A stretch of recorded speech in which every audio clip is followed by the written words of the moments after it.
Hello दोस्तों, welcome back to the channel. स्वागत है आपका फिर से हमारे चैनल पर। तो आज हम लोग बात करने वाले हैं 12 ज्योतिर्लिंगों में से तीसरे स्थान पर आने वाले ज्योतिर्लिंग महाकालेश्वर ज्योतिर्लिंग के बारे में। कहा जाता है कि जो महाकाल का भक्त है उसका काल कुछ नहीं बिगाड़ सकता। उज्जैन के श्री महाकालेश्वर ज्योतिर्लिंग भारत में 12 प्रसिद्ध ज्योतिर्लिंगों में से एक है। वैसे तो 12 ज्योतिर्लिंगों में से यह ज्योतिर्लिंग तीसरे स्थान पर आता है, लेकिन प्रभाव की दृष्टि से देखा जाए तो इसका स्थान प्रथम है। ऐसा माना जाता है कि शिव के अनेक रूप है। भगवान शिव की आराधना करने से आपके मन की हर मनोकामना पूरी होती है। भगवान शिव पृथ्वी के अलग अलग स्थानों पर अनेक ज्योतिर्लिंगों के रूप में विराजमान है। मध्य प्रदेश के उज्जैन में शिप्रा नदी के तट पर भगवान शिव महाकालेश्वर ज्योतिर्लिंग के रूप में विराजमान है। उज्जैन एक बहुत ही प्राचीन शहर माना जाता है जो राजा विक्रमादित्य की राजधानी हुआ करती थी। यहीं पर शिप्रा नदी के तट पर हर 12 साल में एक बार सिंहस्थ कुंभ मेला मनाया जाता है। महाकालेश्वर ज्योतिर्लिंग का अपना एक अलग ही महत्व है। माना जाता है कि महाकालेश्वर ज्योतिर्लिंग पृथ्वी स्थापित एकमात्र दक्षिण भूमि शिवलिंग है। अब चलिए महाकालेश्वर ज्योतिर्लिंग किस तरह से स्थापित हुआ उसके पीछे की कहानी जानते हैं। महाकाल के इस मंदिर का निर्माण 6वीं शताब्दी में किया गया। अगर इतिहास पढ़ा जाए तो पता चलता है कि उज्जैन में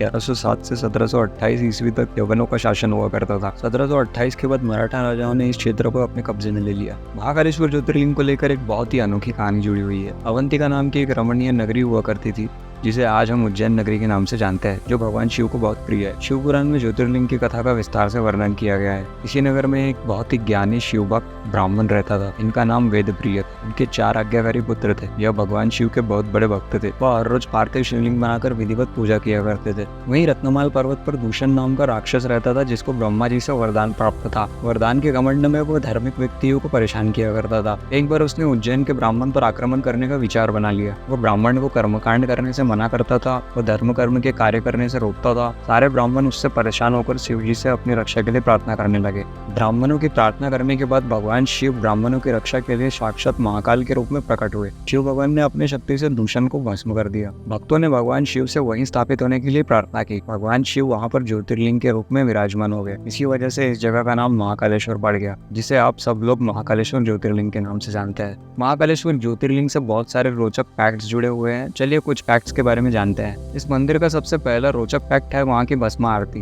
भस्म आरती की कहानी शिवलिंग की स्थापना से ही देखी जाती है। दूसरा फैक्ट, प्राचीन समय में शमशान के भस्म से ही शिवलिंग का श्रृंगार किया जाता था, लेकिन अब कपिला गाय के गोबर, शमी, पीपल के पत्ते, वड़, पलाश, बेर की लकड़ी, अमलतास आदि को जलाकर भस्म तैयार की जाती है। रोज सुबह सूरज उगने से पहले 4 बजे आरती की जाती है और विधिवत तरीके से मंत्रों का उच्चारण किया जाता है और भस्म चढ़ाई जाती है। तीसरा फैक्ट, महाकालेश्वर ज्योतिर्लिंग से एक बहुत ही रहस्यमय और रोचक तथ्य ये है, ऐसा माना जाता है कि इस मंदिर के पास उज्जैन नगरी में कोई भी राजा या मंत्री रात नहीं गुजार सकता, और यदि कोई ऐसा करता है तो इसकी भारी कीमत या दंड भुगतना पड़ता है। कहा जाता है कि यहाँ के राजा महाकाल स्वयं है। इसको लेकर बहुत सारे उदाहरण भी प्रसिद्ध है।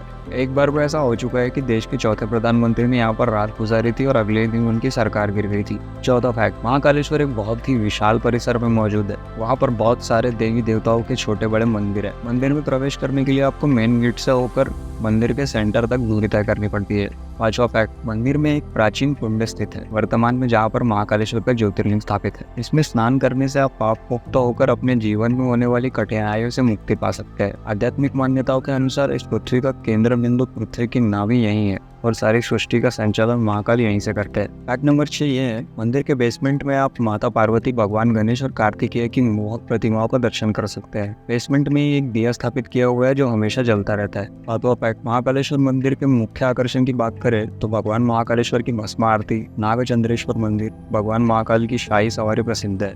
महाकालेश्वर मंदिर में भस्म आरती के लिए पहले से ही बुकिंग करवाना अनिवार्य होता है। उज्जैन नगरी में हर सिद्धि, काल भैरव, विक्रांत भैरव की मंदिर स्थापित है। फैक्ट नंबर 8, हर 12 साल में यहाँ पर कुंभ मेला होता है, जिसमें देश विदेश से कई सारे साधु संत आते हैं और बहुत ही ज्यादा तादाद में श्रद्धालुओं का जमावड़ा लगता है। फैक्ट नंबर 9, महाकालेश्वर उज्जैन के प्राचीन नागेश्वर मंदिर को साल में एक बार ही दर्शन के लिए केवल नाग पंचमी के उपलक्ष्य पर श्रद्धालुओं के लिए खोला जाता है। इसी के साथ साथ श्रावण मास में भगवान महाकाल की शाही भव्य सवारी भी निकाली जाती है। 10वां और आखिरी फैक्ट, हर सोमवती अमावस पर उज्जैन में श्रद्धालु पुण्य शिप्रा नदी पर स्नान करने के लिए पधारते हैं। फागुन पक्ष की पंचमी से लेकर नवरात्र महोत्सव तक महाकालेश्वर ज्योतिर्लिंग के विशेष दर्शन, पूजन व रुद्राभिषेक किया जाता है। तो ये थे कुछ फैक्ट्स महाकालेश्वर ज्योतिर्लिंग के बारे में। अगले वीडियो में हम लोग जानेंगे कहानी चौथे ज्योतिर्लिंग ओंकारेश्वर ज्योतिर्लिंग की। तो अगला वीडियो देखने के लिए बने रहिए हमारे साथ।